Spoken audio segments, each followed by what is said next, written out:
science, the supernatural, biblical prophecy, global events that threaten to rattle the very foundation of human existence. Critical examinations of the most important issues facing today's modern world. Welcome to the Sharpening Report. And now, your host, Josh Peck. Hello and welcome to the Sharpening Report. I am your host, Josh Peck. Tonight, we have a very special returning guest, Brian Godawa, to talk about his new book, The Dragon King, First Emperor of China. I want to make sure I get the subtitle right. Brian Godawa, if you are a regular viewer of this show, you'll remember that he was actually our very first video interview. Before that, The Sharpening was just podcast, audio only. But that experiment in video interviews changed the course of the show, and we haven't looked back since. So Brian has been on numerous times since that time. Yes, absolutely. Brian's been on numerous times since then, and I'm very excited to speak with him again. Now, if this is your first time to the Sharpening Report, welcome. I'm glad you're joining us. Don't forget to subscribe to my channel if you're viewing this on YouTube to access all past episodes of the Sharpening Report, plus new ones done about every week or so.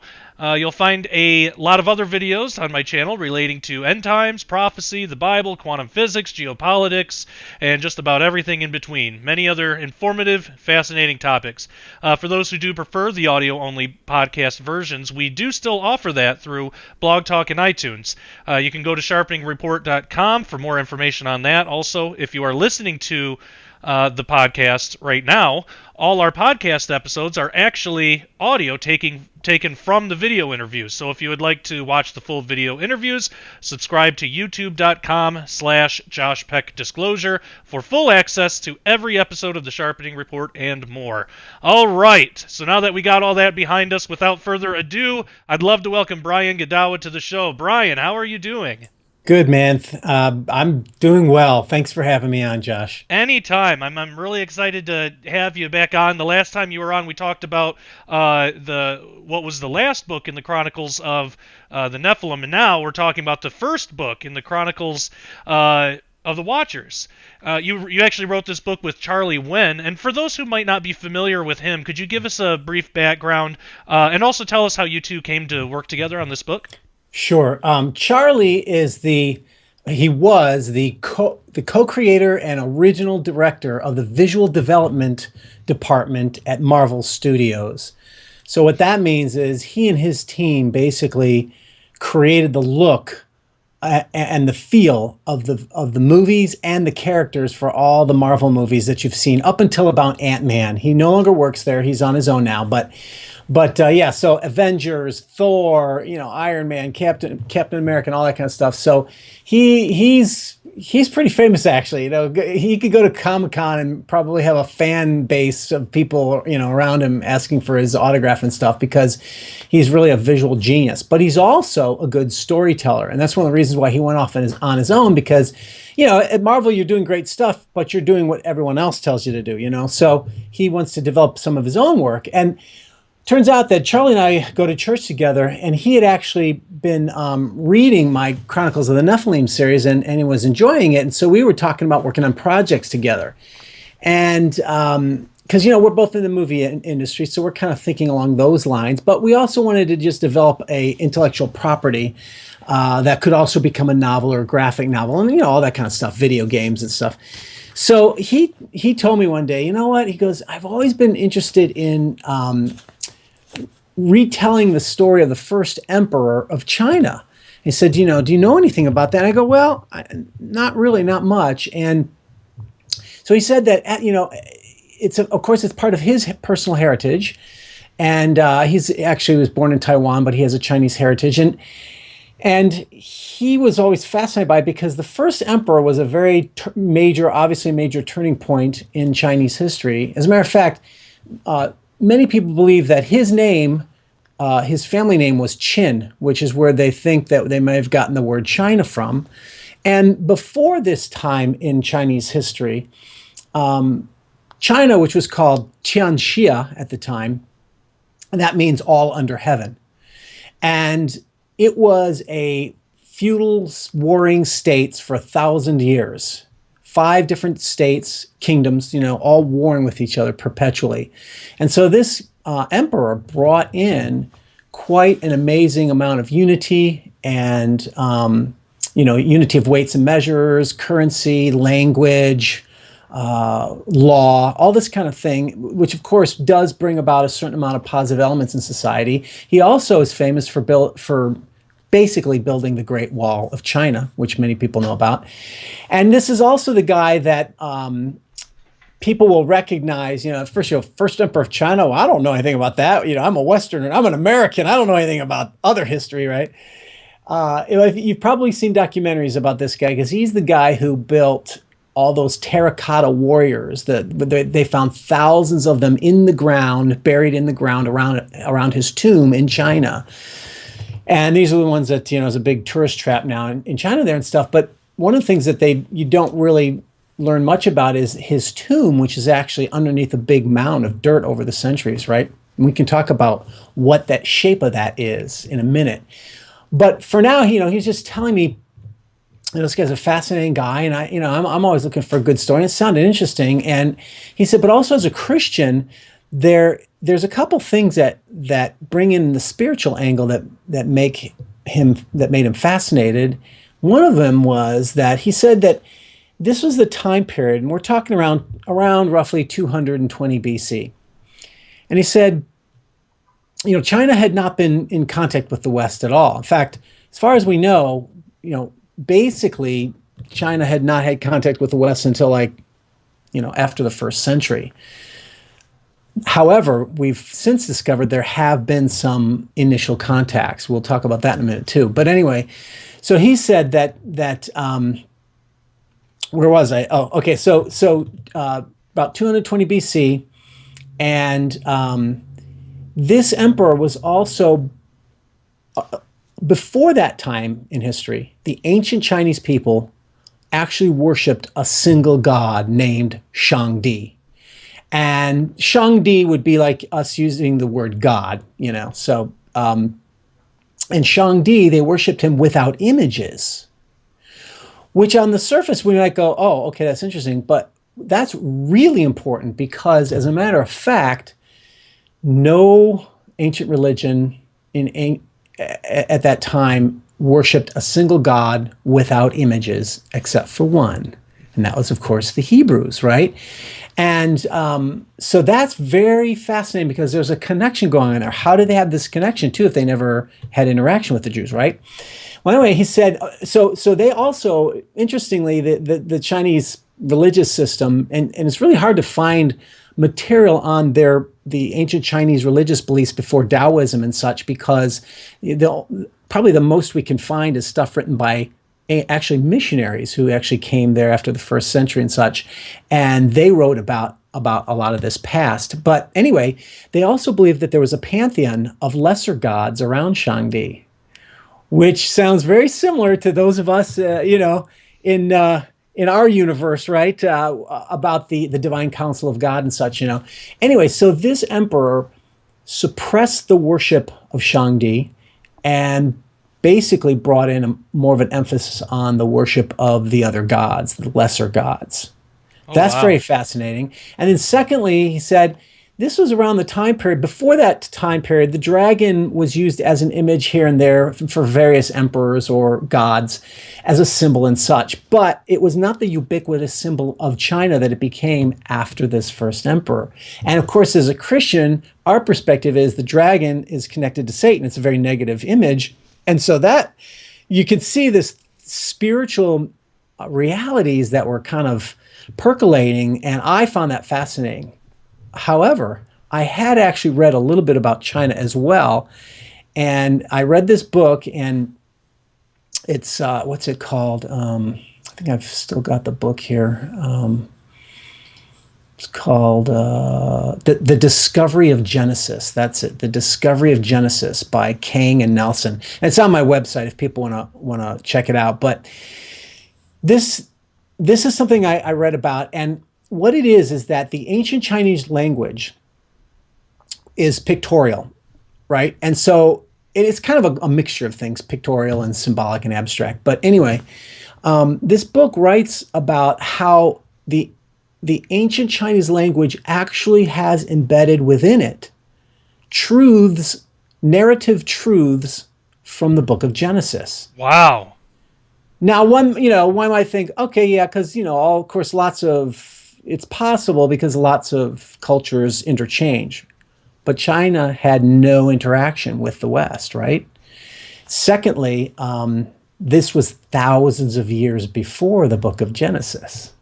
So what is fascinating about that, and Chinese Christians will actually make this argument now, that they came from the Tower of Babel. And when they came to the land of China, they kept the original religion. Let's put it this way: it was less corrupted than because obviously it was corrupted from our perspective, but it was less corrupted. But there are some fascinating things, like for instance, the word boat in Chinese. It's a ship. It's literally like a little ship with 8 people in it, and that's of course 8 people in the ark, right? Survived. Wow. The word for tower, it has within it a story that's very similar to the Tower of Babel, about mankind being one in language and being separated. The word for tempter, another fascinating story within a word, includes a garden image with 2 trees and a snake. Wow, isn't that fascinating? And there's a lot more. Like I say, there's books been written on this stuff. And again, these are all things that were not written of and not known. There was no interaction between the East and the West. So where did these notions come from, but possibly the originals? And as they spread out on the earth, China brought those concepts with them. So, at that point, I'm like, yeah, let's look into this. This has fascinating possibilities. And we wanted to tell the story of the first emperor within its time period, within its sort of world, because it was fascinating in and of itself. And by the way, this emperor did bring in some good things, and he also, as all tyrants do, he brought in a lot of bad things as well. Some of them, as I just mentioned, spiritually, but not only that, but he enslaved his people in order to build the Great Wall. And China, understands him as being a tyrant, and they have their own movies and shows on him as well. His name was, for short, you can call him Huang Di. His full name was Qin Shi Huang Di. But Huang Di was very fascinating because he also happened to be, and the emperors at that time believed that they were gods, just like everybody else, and all the other emperors around the earth. He believed he was a god. Of course, he knew he was going to die like any other man, but he was on the search for the elixir of immortality. And as it turns out, he almost bankrupted his treasury looking for it, sending men out in the lands to find people that might have answers, or to find mythical lands of the island of the immortals. But he also spent money on alchemists trying to turn, lead and stuff into gold, and the philosopher's stone. And at that time, though, the gold that it would be turned into, they didn't think of it as gold like, oh, we would have riches, but it was drinkable gold that will give you the eternal life, see? Anyway, at that time, the science that they had, they believed that if you ingested small amounts of arsenic and other elements like mercury, you could add longevity to your life. And so they were feeding the emperor these little bite-sized pieces of mercury and arsenic. And of course, that actually will kill you, right? So the last decade of his life, he was somewhat mad. He was somewhat insane.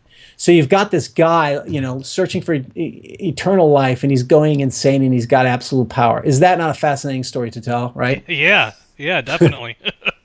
Now, the Chronicles of the Nephilim series is that's dominated the top 20 of biblical fiction in Amazon and for the past 5 years. Yet this book, as we mentioned, is the first in a new series, Chronicles of the Watchers. Can you tell us the differences and similarities between these two series? Sure. And let's get back to eventually to the actual story that we were developing, and I'll leave it at telling the China story, but then we have to tell the story of how the West connects with China. But Yes. yeah, but you're right. What does this have to do with Watchers? Well, actually, it was going to be a standalone book. But while we were doing this research and the dragon and these lesser gods worshipped, right, I started seeing, again, the divine council paradigm, which is in my Chronicles of the Nephilim. And I said, Charlie, this has to be on part of a new series that's very similar to mine. And, we could call it Chronicles of the Watchers, because we saw that there could be this connection of the Watchers between the series, and that's going to be the connecting point of any of it. And let me explain, to your listeners. Some of them know, some of them don't, right? The notion of the Watchers paradigm, as I call it, is rooted in Deuteronomy 32 verses 8 through 10. And many other passages as well, but that's sort of like the heartstone, the capstone passage. And that's a passage that talks about how at the Tower of Babel, when God separated the nations, and Genesis 10 talks about there being 70 nations. When he separated the nations, he placed them under the authority of the sons of God. Who are these sons of God? Well, if we do a study on that, Genesis 6 and other passages, they are the divine beings in God's presence in his divine counsel. And there's an uncounted multitude of them. But some of these sons of God in Genesis 6 fell to earth and were evil. They mated with women and human women, and they bore them the Nephilim, who are the giants. And so these bad guy watchers, they're also watchers, because so let's jump back to Deuteronomy 32. So imagine God destroyed the flood because man was so evil. Starts all over, and he becomes evil all over again and builds the Tower of Babel, trying to, deification, contact with the gods instead of Yahweh. So then that's why God curses them, spreads them on the earth. It's like he's saying in Romans 1, it talks about how God gives sinful man over to his depravity to let it bear out its consequences. Well, that's like God saying, okay, look, if you're going to worship these other gods, I'm going to give you over to them. You're going to be under their authority. And I'm going to retain one people for myself and one land. And that's going to be Jacob or Israel. And the land will ultimately be Canaan when he comes in and takes it later. But nevertheless, the notion here is that, and this is not unique to the Hebrew culture, by the way. It is, this view is also in Canaanite and Mesopotamian culture. The notion is that there are territorial spiritual authorities, divine beings, who are behind the earthly powers. So it's sort of like saying there are heavenly powers behind the earthly powers, and they're connected, and so it's sort of like gods of the nations, right? And the premise of my Chronicles of the Nephilim series was, I said, well, what if, we all know people worship the gods in the ancient days, but I said, well, since the Bible talks about these real spiritual demonic, let's call them demonic for the ease of discussion, the demonic beings behind these powers. Well, what if they were the same thing? What if the gods of the nations were actually these fallen sons of God or fallen watchers? And that was the premise of how I wrote my Chronicles of the Nephilim series. And so in other words, the false gods that the nations worship have a spiritual demonic reality behind them. And I depicted that reality. And of course I had to fictionalize it because the Bible doesn't say a lot about it. So I carried that paradigm over into the Chronicles of the Watchers, and we're going to, deal with it maybe in other nations or in other scenarios.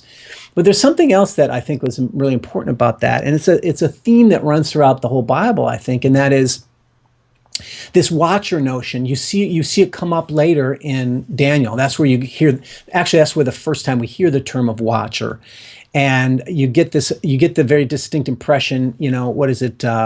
Daniel 4 talks about the watchers. And again, these are the watchers over the nations. They're the authorities over the nations. And we hear about the Prince of Israel, which is a spiritual power, Michael, battling with the Prince of Persia and the Prince of Greece. And it's very clearly in the passage that these are these divine watcher beings over the nations. So it goes throughout the Bible.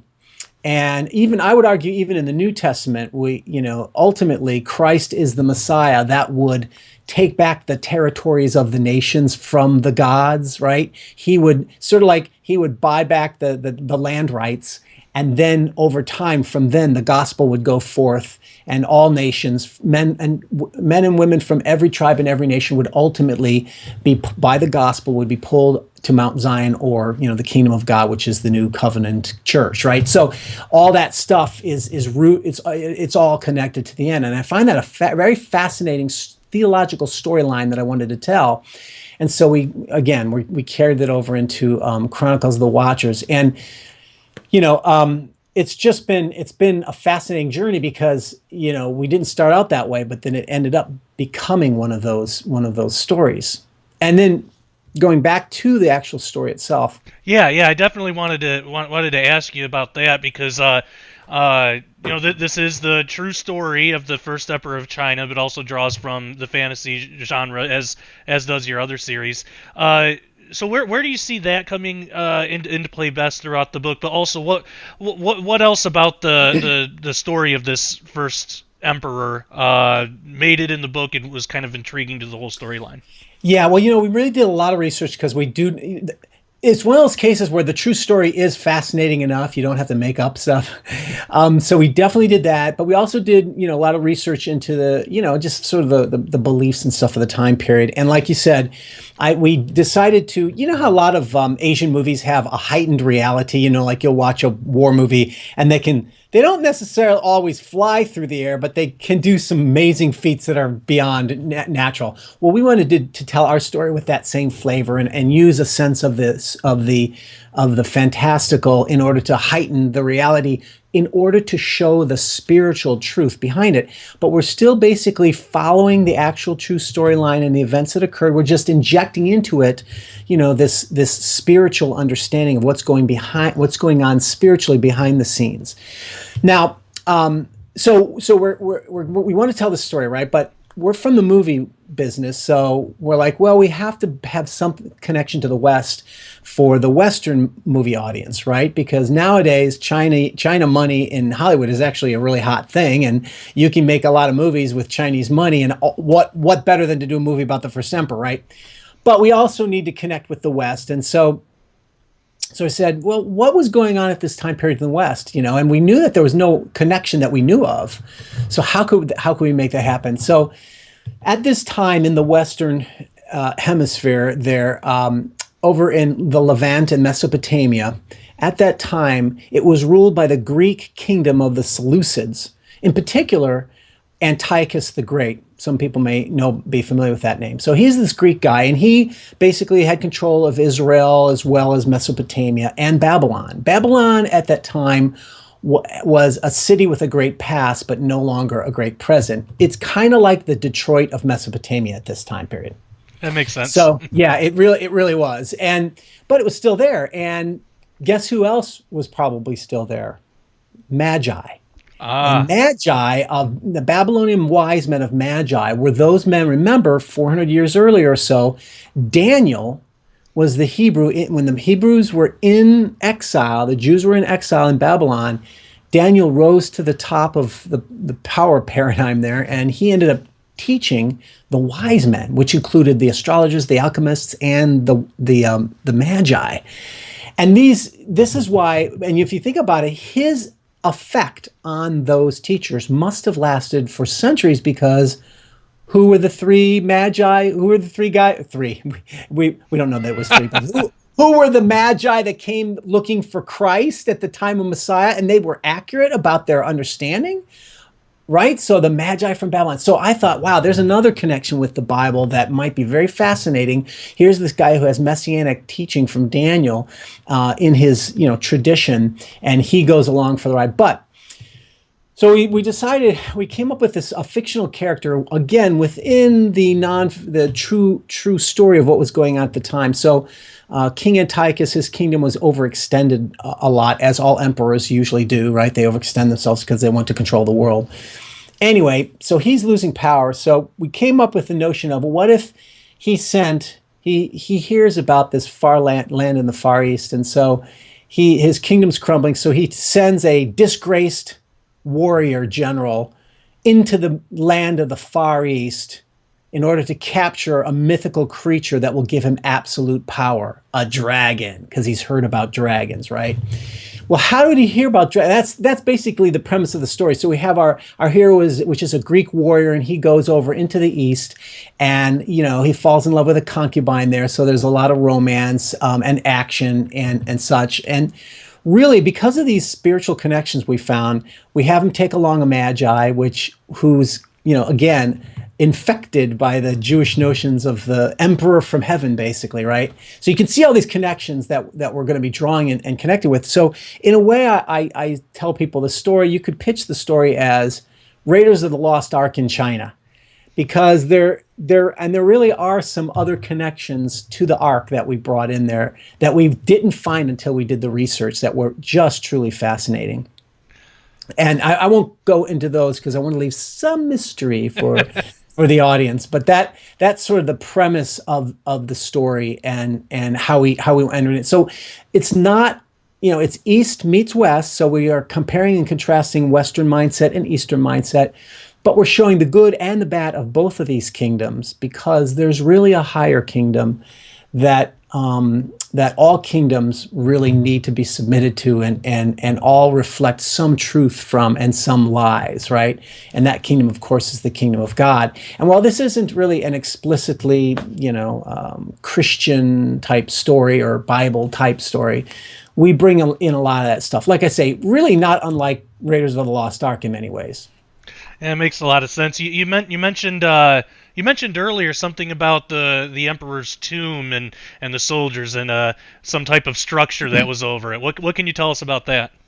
Yeah, that's another fascinating connection to the ancient Near East. All right, I told you first of all that traditional history has it that China didn't really come into contact, I think, actually till the 17th century or something like that. But nevertheless, there's just no contact. Well, they have recently, in recent decades, they found what are called oracle bones in China, where they're basically bones of animals where they write stories on there. And they found references to Cyrus, the king of Babylon. And so Cyrus, if you remember, Cyrus was shortly after Daniel, and he was the one that Daniel was prophesying would, basically give the decree to rebuild Jerusalem. And he's a kind of a good guy in the Bible, even though he's a pagan. And he's the one that lets the Jews go back into their homeland and rebuild their temple. Well, interesting. So maybe there was some trade connections or something going on. And that's where our hero hears about the dragons, right? And that's what kind of sends him on the journey. So there's another connection going on there in history based on reality, Anyway, so this emperor of China, even though he's seeking eternal life, like all of them, he's preparing for his death because he also knows the inevitable reality. So he's building this huge tomb for himself. And it's basically in the shape of a ziggurat. Oh, wow. Right. And so as we know, there are many of these ziggurats all over the world. No way could they have possibly, like we're talking South America as well as in Babylon, and also now in China. And so the ziggurat, of course, is in the ancient world, the ziggurat was considered a cosmic mountain, a holy mountain. Man built it. It's like a step pyramid. And mankind built it as a way to connect with the gods. And at the top of the ziggurat pyramid was the temple for the gods. And that was where they believed the gods came down. And that's why they built the step pyramids like a stairway. And many scholars, it's pretty much assumed among scholars these days that the Tower of Babel was in fact a ziggurat. And so all the more interesting that this notion of ziggurats would also come with them from the Tower of Babel. So we've got these Babel connections that go back to that passage I talked about, how the watchers over the nations. And so we also bring a little bit of that into the mix as well. So it's really was quite a fascinating journey. And also finding out all the differences between the East and West mindset, like for dragons, for instance. The Western notion of dragons is basically a dinosaur-like creature that breathes fire, right? Maybe, and has wings, right? But the Eastern, the Chinese, is of course no. It's the opposite. It's like a long snake with little feet at the ends, but it's a long snake that's in the water. It's more connected to water. So it's very, very different, what is that, and where does all that come from? And so there's a comparison of the mindset, the way they lived. So we kind of bring all that in a fascinating cross-cultural exploration into the journey as well. Wow, that's really that's really interesting, and as usual, a lot of research has gone into your book, and it's like that with all your books. What were some things that surprised you the most that you didn't expect in researching for the Dragon King? Yeah, well, truthfully, I didn't expect all the biblical connections that we ended up finding. Honestly, really cool. Yeah, we had this notion of the Watchers, and that's cool, but that's just a sort of a single generic concept, and you can take that concept, right, and tell great stories, but just by having this belief that there are spiritual entities behind the gods of the nations. That's something you can tell a great storyline on, and so we were willing to just go forward with it like that as it was. But it wasn't until we started discovering these other things about the Magi, and then about that connected them to the Bible in a fantastic way. And I don't even want to tell you the big secret of the story, but there's, like I said, there's some stuff connected to the Ark. It's not the Ark itself, but it's connected to the Ark of the Covenant. That was stuff that I found legends about that it blew my mind, that legends connected to Babylon that I didn't know existed. And they're legends, but they're still fascinating to tell stories about.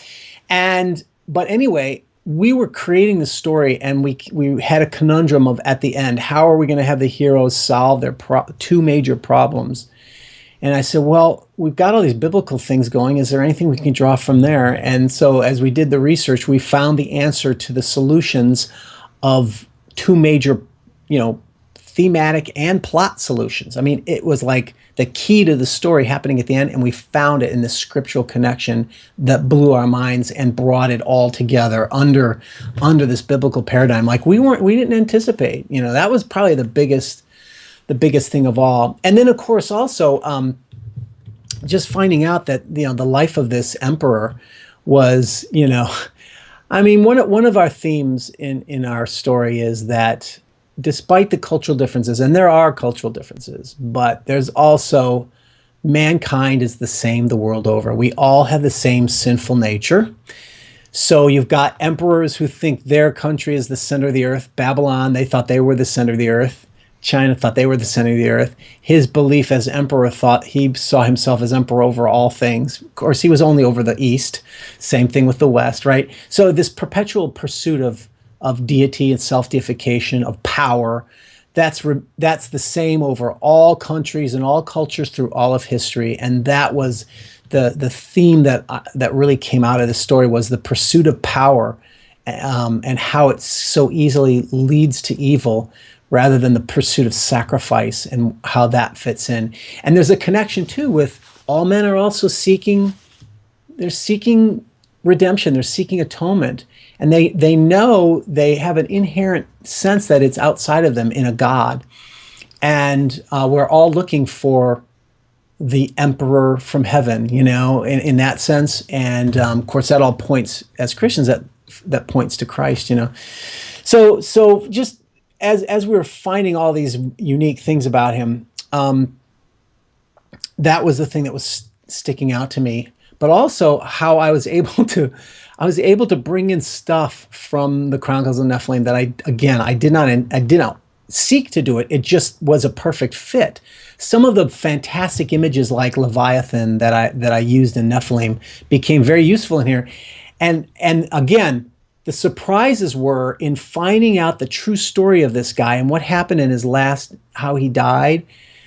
We were able to do a fantastic version of that, but it is roughly what occurred at the end of his life. And I don't want to say all the details, but we have a fantastic sort of climactic finale, with Leviathan and such. And let me just put it this way: in real life, he was mad and insane, and he went down to the coastline and wanted to find and kill the sea monster in the sea that was protecting the island of the immortals.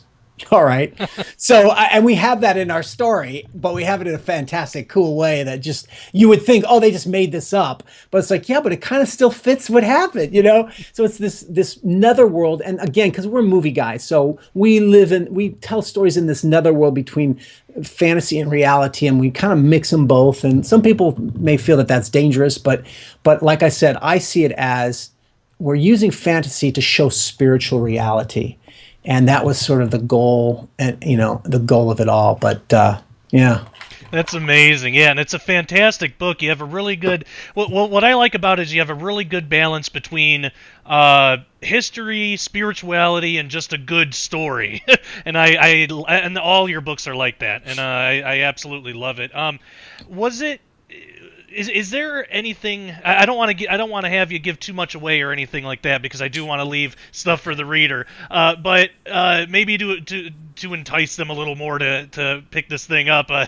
Is there any more that you can tell us about either the story or the history behind the story, or the theology, or anything like that? Well, yeah, sure. So. Well, let me tell you this, for the Nephilim fans, there are Nephilim. They're not a major part of the story like they have been in previous stories, but they are there because there are also legends of some giants in China as well. We work them into the story. And, well, there's one element of the story coming together, and that is since Charlie and I, again, come from the Hollywood perspective movies, we want to tell stories that are like movies because we love movies, right? And we actually started out creating it as a story, as an intellectual property, not sure of what form it would take. But we were, of course, always thinking of like maybe a screenplay, because that's something I could do pretty quickly once we have the story hammered out together. I could write the screenplay, and then we could see if we could sell it. But we started realizing as we were developing this spiritual side that Hollywood, look, I mean, there are movies that get through in Hollywood and have a good spiritual message to them. I won't deny that was my water. I won't deny that. I won't deny that was my water. Yeah. But I know actual stories and have seen them myself. There, for every one cool movie that does get through, and on my movie blog, I write about whenever I find a movie that is a good spiritual theme or something. I write about it because it does happen. But for every one of those, there's 20 or 30 that are negative. And I know actual stories and friends who you bring a script in, and even though the spiritual theme is really intricate to the meaning and plot and story, they just rip it out because there's many of them, if they're not anti-Christian, and many of them are, many of them are just so ignorant secularists that they really believe that it would be offensive. Oh, well, that will offend people. It's like, what? No, that's how you make more money, is make it religious, because more people are religious. It's just Hollywood is this little this inbred tribe of, people who don't even know about the rest of the real world, right? And so we started realizing that, they're going to rape this and they're going to take out the most important elements. So let's do a version of our own that we can know got out there, and it was our version. And we'll still try to make it as a movie. And that was, of course, doing it as a novel, because that's what I've been doing lately. And so we wrote the novel with that in mind, so that, sure, we're going to try to sell the rights, or, make it as a movie with the script and all, but we won't be as fearful if they change it, because we'll know that the original version is out there. And that was the premise of it, Yeah. So, yeah. Yeah, that makes sense. Have you considered going like the independent route or anything like that? No, because it's huge. It's $100 million movie at least, yeah, and so. Yeah, but there are connections that we have that would be more conducive to our hopes and dreams for it, But these things are all pretty much impossible. The bigger the movie, like $100 million, the less chance you have of getting made unless you're already really in the system. And even then, so we don't have a lot of high hopes on that. We're just moving forward, And so we thought, there are other stories that we might tell in this series. For instance, maybe we should go back and tell the story of Daniel, with the Watchers at that time period as a prequel. Maybe we'll go forward in the future. There's the story of the Maccabees. Actually, the prequel to this story will right after it would be the story of the Maccabees in Israel, where the Greek, actually the son of Antiochus the Great, whose name was Antiochus Epiphanes. Daniel prophesied about him coming and abomination and all this, and he, and the Maccabees rose up and fought against him. That's a fascinating story as well. Or we might go into South America. Maybe we'll take it into another part of the world. We don't know. But right now we're just working on some of those ideas. That is fantastic. So what do you have concrete that readers can expect from you in the future? Or what's coming up next? Well, I've also started another series, which is called Chronicles of the Apocalypse. Oh, wow, that's awesome. And yeah, actually, it's a sequel to the Chronicles of the Nephilim because it's a story that takes place. It's a story about the Apostle John writing his book of Revelation in the 1st century. And that is going to basically cause a firestorm of controversy. So that's all I'll tell you, and I'll call you when I'm going to have to write 2 of the novels before I even release one of them, because I know it's going to be so controversial that I'm going to want to have the second one out so that it's going to be a trilogy. I want the most of it to be accessible to people as soon as possible, because it's going to be really cool. But yeah, we could talk about. I'll contact you later when I've got that ready. But so I've been working on those two different series. At the same time, I'm also I'm working on a Bible movie project. Believe it or not, for a legit Hollywood production company. And I can't say anything yet about it, but eventually I will. And that's very exciting because these guys want it. Imagine this: they are movie producers who want to make a lot of money, and therefore they don't want to offend Christians and Jews. Oh, wow. I'm making a Bible movie. Imagine that, huh? What a unique thought, right? So he's like, we want it to follow the Bible, so, don't go wild, don't go out. But interestingly, because of my own research, this takes place during the time of Judges, and I've done the research, and there were giants in those days. So far I've been able to work a giant into it. Nice. An actual Rephaim giant, which is cool. And not only that, but it takes place it includes Moab. And as you and I know, there's a strange creature in the book of Chronicles talked about during the time of David called the Lion Men of Moab. Yeah.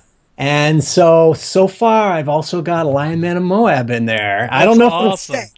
it'll stick.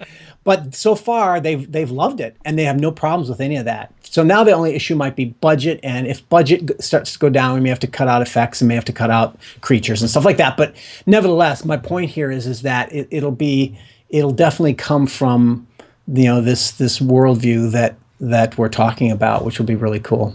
That is fantastic. I'm really excited about that. We'll have to keep our eyes out for that.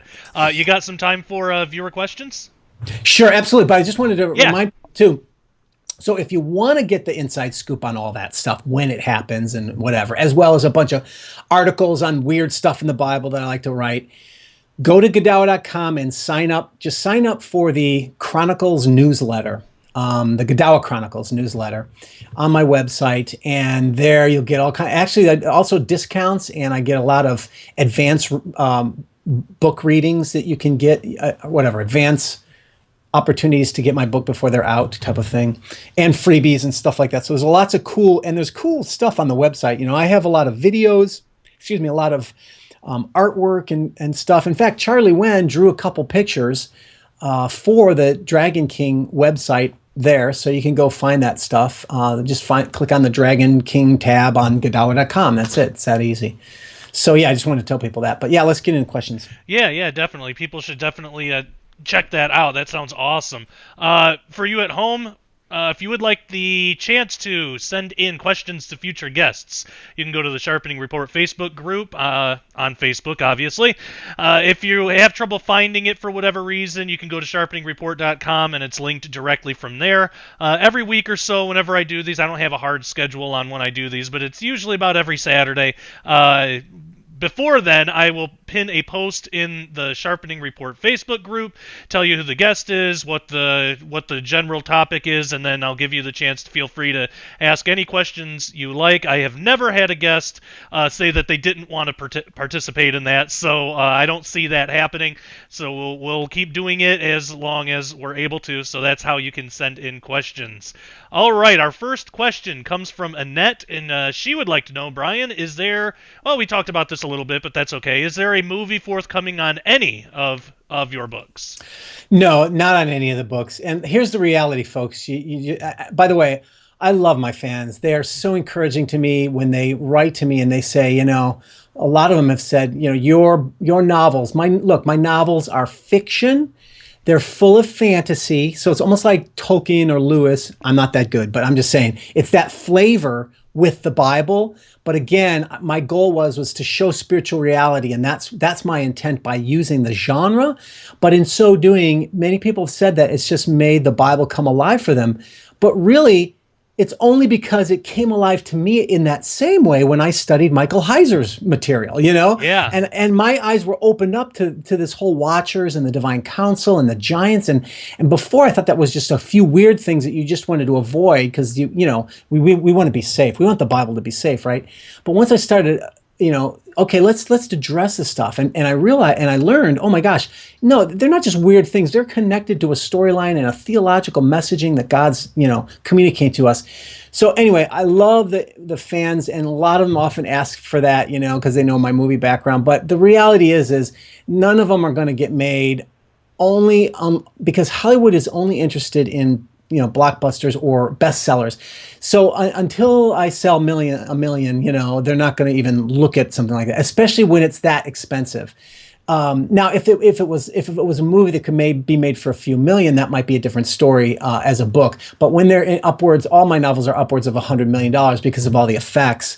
The reality is look, just tell your friends to buy the book and get more people to buy the book so that it can become a bestseller. Then maybe Hollywood will listen. Yeah, I agree. And to really do these books justice, they would need all the special effects and everything associated. Otherwise, you're going to have a bunch of people saying, the book was better. You know, yeah. That typical line. Yeah. George asks, have you and Charlie Wen thought about a dictionary of Chinese characters with a definite biblical meaning? Is this a live question or is this previous? No, this is previous. People sent this in a couple days ago. Because I got that same question from someone before. No, we're not. But you can. There are books that have already been written on that I highly recommend, and you can find those books by going to Godawa.com, click on the Dragon King tab, and under that Dragon King, I have scholarly research. I do this for all my novels. So you can go there and get free articles on material related to what's inside the novel. And I also give you the names of a couple of books that were written already by Chinese Christians where they do explain all these detailed elements of Chinese words that are connected to the Bible. And by the way, it's not just arbitrary words. There's actually a story of the narrative of Genesis sort of that goes throughout. You know, we've got things like atonement, redemption, and, you know, that kind of material. So it goes far beyond individual words. But yeah, people have already written those books. Go to the website and you can get the names and buy them off of Amazon. Awesome. And that's another thing that I appreciate about your work too, is you really do take a lot of time to put like the research behind it and make that available. So not only do you get an excellent story, but you can actually get some really good research too, which is, you know, best of both worlds. Daniel would like to know, you know, you did get these questions because you're in the Sharpening Report group. So when I tagged you in that, that's where you got the questions from. I just realized. Okay, all right, I gotcha. Daniel would like to know if you uncovered any clearly Noahic biblical correlations with the Asian myths. Beyond the linguistic connection in the words, which of course to me is the biggest, you know, it's all there. It really is. It's all there. But in terms of the actual myths, no. I haven't been able to do exhaustive research, so I'm sure there is, because as we know, every culture has a a flood myth, right? So Right. it wouldn't surprise me, but no, I didn't find specific material on that yet. Fair enough. Last question, Geraldine would like to ask: why did Charlie Wen leave Marvel Studios? I think you touched on that a little bit, but Yeah, no, really, yeah, it really was. Hi, Geraldine. I know her. oh, okay. She, yeah, he's a storyteller, and like I said, he was working on great. That's when I met him. He's like, I got to get out of Marvel. I'm thinking, you want to get out of Marvel? Most people. I was trained as an illustrator in college. I changed my career after that, but I know what it would have been like to work at Marvel would have been the lifetime dream, and that's what you think. But basically, he says, well, yeah, but you're basically drawing and creating for everybody else's stories. And he has a passion and a vision from the Lord to tell redemptive stories himself. So he's ultimately now developing his own intellectual properties with his own company that he can, develop into video games and movies and books and stuff like that. So it's not for any bad reason. It was just, look, this is great, but I think a lot of us have that drive, the desire to tell our stories, and that's pretty much what drove him. Yeah, that makes sense. Okay, that was the end of the viewer questions. Again, for viewers at home, if you would like the chance to send in questions to future guests, you can do so at the Sharpening Report Facebook group. Either just search for it on Facebook or go to sharpeningreport.com and you can find it there. I know you gave your websites out already, but I want to make sure that people really have access to it. So if people want to find out more about you or order your books, where can they go? Well, if you want to just buy the stuff, everything's exclusively at Amazon.com. And by the way, I do all my books on audio as well as Kindle and paperback. So, audio is a great opportunity too. A lot of people love audiobooks. So you can get it all on Amazon. But if you want to get more information before then, Godawa.com has everything. You just find the right book and right series. And I've got, like I said, I've got tons of artwork, tons of really cool like videos and ads that are really cool. And I also cast a lot of my major characters in each of my novels. I get pictures and actually write little bios on the characters for those who are interested.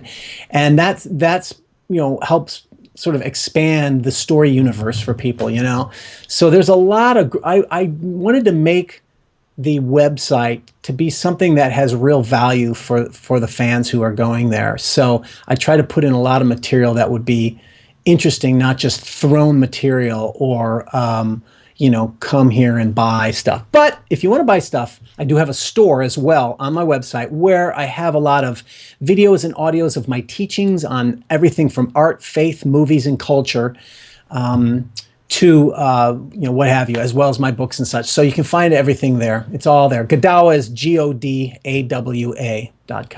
Easy enough to remember. I know we talked about a lot of different things, and man, just as always, what a great conversation. If you had to wrap up all of what we talked about into a final thought, what would you want the audience most to take away from this episode? Buy the Dragon King. Can't fault you for that. But seriously, the thought would be we live in a storied universe, and one of the things that's just blown my mind, which is the impetus that drives me to write my stories, is to see the power of story in capturing and communicating not just truth, but values and meaning and what it means to be a human and the right choices we need to make.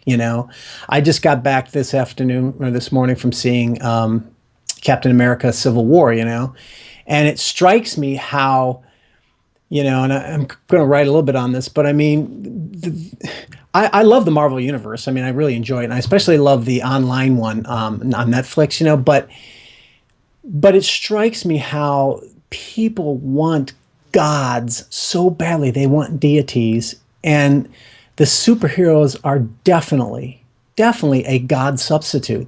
They are the epitome of heroism. We want more than hero. The point is we need more than heroism. Yes, we love heroic stories, but that desire is for deity. We want transcendent heroes, and that's why superheroes are so big and so popular, I believe. And even in there, it's like what I love about Marvel is they really wrestle with good moral issues and values. Like like the collective responsibility of a nation like America that has such strength, we see the world blaming us for everything. Should we let them go, or do we have to do what's right and protect people even when the world hates us? I mean, I'm amazed at Marvel how the themes that they deal with are so powerful on that level, And what I'm getting at is I think that's, I think there's so much more to story than just the entertainment. And I do believe people, even if they don't know it, they're drawn to that. Even people who just want to be entertained, they need more than entertainment, because what makes a story powerful and effective is when it really does wrestle with the transcendent issues about life, the meaning of life, what does it mean to be a human being, and what are the choices we should make to be who we were created to be, And that's why I write, and that's why I hope people get when they read my stories. So they're so about so much more than just entertainment. But one of the things that I learned over the past decades of me being in the entertainment industry was Christians, where they often fail with storytelling, and I'm thinking specifically of Christian movies, as well as bad Christian novels. So many of them are so bad, and because they don't value the craft, and they don't value the nature of storytelling in and of itself. They only see it as a tool to get their message across. And because they don't have an equal value, I say, story and entertainment, meaning and message is important. But if it's more important than the craft of story and entertainment, then you create these bad Christian stories, and they don't understand that they have to be equal, so that it has to be as important to be entertaining as it is to have a message. And when you can find that balance is when you can tell great stories. And that's been my personal goal, what I do, because I also disagree with the Hollywood Christians who are sort of like poo-pooing and disparaging everything that's explicitly Christian. Oh, because they're more affected by Hollywood than they are by the Bible. These Christians are. So they love to condemn everything that has a explicit Christian message in it, because that's that's Cro-Magnon thinking. That's Neanderthal thinking. But the reality is Hollywood is loaded with people with agendas, loaded with, every movie is full of meaning and purpose and themes and messages, and you're a fool if you don't recognize that. So it's just a matter of some are better at doing it than others, and that's the key. And so that's, I would just say that my hope is that Christians could appreciate the power of art and story, and how it can really touch us and connect us to the transcendent, and that's my goal in what I do. Well, I think you definitely reached that goal with every book that you put out, and it's phenomenal work. And like I said before, it has a perfect balance between history, theology, and just a good story, and it's fantastic. So for those viewing, I highly recommend it. Well, I want to thank you again so much for coming on the show. It's always good talking to you. And I was actually telling Christina on the way over here today that, what excites me so much about having you on the show is because I know it's going to be a solid interview, and I know it's just going to be good. And I don't ever have to worry if, the pacing's going to be off or anything weird like that. Because Godawa talks too fast. Yeah, that's it exactly. You picked it. You have to butt in order to get something said, right? Hey, I don't mind. For me, that's a good problem to have. What's worse is if I have a guest on who says like nothing, and then I got to fill in all the time. Just talking about cherubim chariots, and quantum physics, because you're good at that. Exactly. I'll use their interview to push my own stuff, and Oh man, this has been absolutely fantastic. What a great show, and we'll definitely have to have you on again sometime whenever your next project is out or whatever. Write me, and I'd love to have you back on.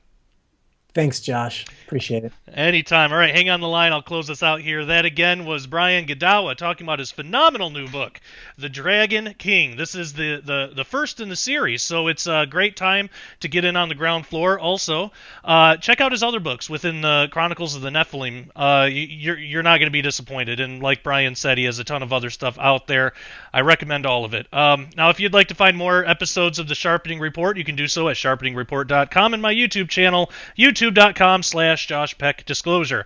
Also, if you care to help support the show and this ministry, you can do so at sharpeningreport.com. Your donations go to the everyday running of the ministry and help bring more episodes of the Sharpening Report, as well as more books and other materials.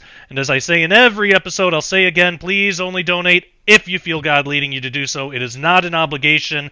If you're not sure or if you don't feel led, you can always pray for us. We can always use more prayer. We're not 501c3, not that we're against it or anything. We're just not. So your donations are not tax deductible, and I'm never going to be the kind of person that's going to promise extra blessings from God or a miraculous tenfold return on your money or anything like that. We're not in the business of making promises for God, but what I can promise is that your help, be it prayer or financial, it's greatly appreciated, keeps us going, and is the only reason we are able to continue doing what we do. So all that being said, we are all out of time, and I want to thank you so much for tuning into the Sharpening Report. I'm your host, Josh Peck, and as always, take care, and God bless.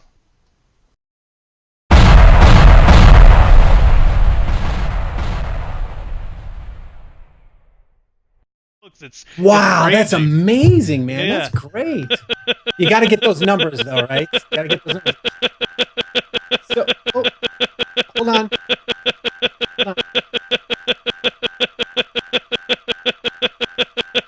There's an audio loop.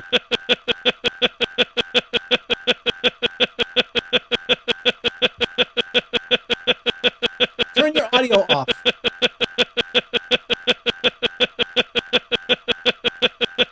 Weird. I'm going to call you back.